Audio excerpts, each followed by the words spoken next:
आज हम आपको ले चलेंगे समुद्र के उस पार, जहां हुआ था एक ऐसा मंथन जिसने बदल दिया संसार। इतिहास की एक लौती घटना जिसे अंजाम देने के लिए देव और असुर दोनों एक साथ आए। इस कहानी में शिव का बलिदान है तो वही विष्णु की चालाकी। इस घटना से जो हमें मिला उसे आज भी यह दुनिया पूछती है। जी हाँ दोस्तों, हम बात करने वाले हैं उस घटना की जिसे कहते हैं समुद्र मंथन।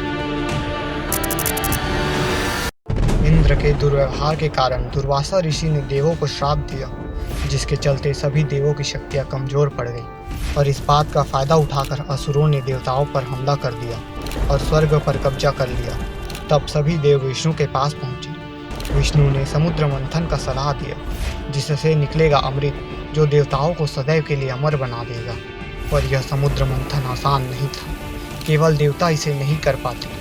इसलिए देवताओं ने असुरों को भी अमृत का लालच दिखाया और कहा कि इस अमृत को देवों और असुरों में बराबर बांट दिया जाएगा।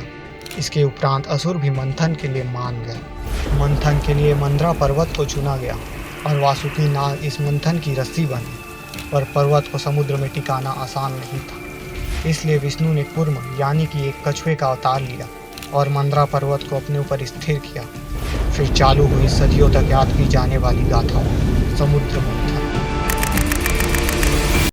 जैसे ही समुद्र मंथन चालू हुआ, पर्वत से टकराकर वासुकी नाग के शरीर से खून निकलने लगा। जब शिव ने यह देखा तो वे उसकी भक्ति से प्रसन्न हुए और उसे कहा, इस समुद्र मंथन के पीछे देवताओं और असुरों का अपना अपना स्वार्थ है, परंतु तुम निस्वार्थ भाव से इस मंथन का भागीदार बने और इतना बड़ा त्याग दिया।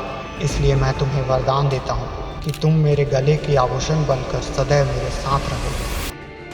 बहुत समय तक मथने के बाद समुद्र से निकला एक कलश जो लावा के जैसा गर्म था और शक्ति इतनी कि कुछ बूंद ही दुनिया को तबाह कर दी। ये था हलाहल विष, जिसे देखकर सभी चौंक गए। विष्णु ने कहा, समुद्र मंथन से जो भी निकलेगा उसे तुम्हें स्वीकार करना होगा। यह सुनकर सभी की मुसीबतें बढ़ गईं। तब भगवान शिव ने इस विष को पिया और इसे अपने कंठ में ही रोक लिया। तब से ही महादेव को नीलकंठ के नाम से भी जाना जाता है। इसके बाद दूसरी चीज निकली कामधेनु गाय, जिसे ऋषियों को दे दिया गया। उसके बाद निकला उच्च श्रव घोड़ा, जिसे असुरों के राजा बलि को दे दिया गया। फिर निकला ऐरावत हाथी, जिसके 3 मुख, 16 सूंड और 4 दांत थे। यह अद्भुत हाथी देवताओं के राजा इंद्र को दे दिया गया। उसके बाद निकला कौस्तुभ मणि, जिसे विष्णु ने ग्रहण किया। फिर कल्प वृक्ष, जिससे सारी इच्छाएं पूर्ण हो जाती है। फिर पारिजात का पौधा, जिसे इंद्र ने धोखे से लाकर स्वर्ग लोक में लगा दिया। फिर निकली स्वर्ग की अप्सरा रंभा, जिसे स्वर्ग लोक में एक उचित स्थान दिया गया। फिर निकली माता लक्ष्मी, जिन्होंने स्वयं ही विष्णु को अपना वर चुन लिया।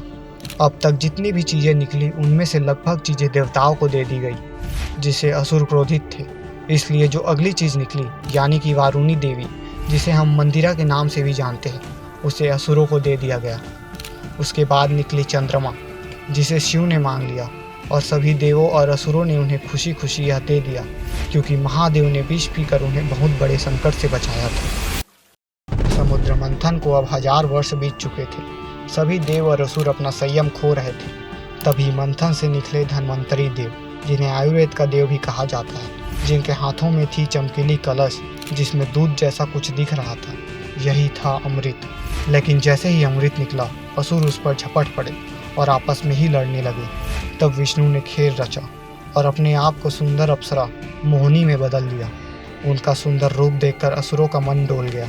असुरों ने अमृत खुशी खुशी मोहिनी को दे दिया और उसे देवों और असुरों में बराबर बांटने को कहा। सभी देव एक कतार तो वहीं असुर दूसरी कतार में बैठ गए और मोहिनी बारी बारी से उन्हें अमृत पान कराने लगी। जब वह देवताओं की ओर जाती तो कलश से अमृत निकलता और वहीं जब वह असुरों की ओर जाती तो उससे साधारण दूध निकलता।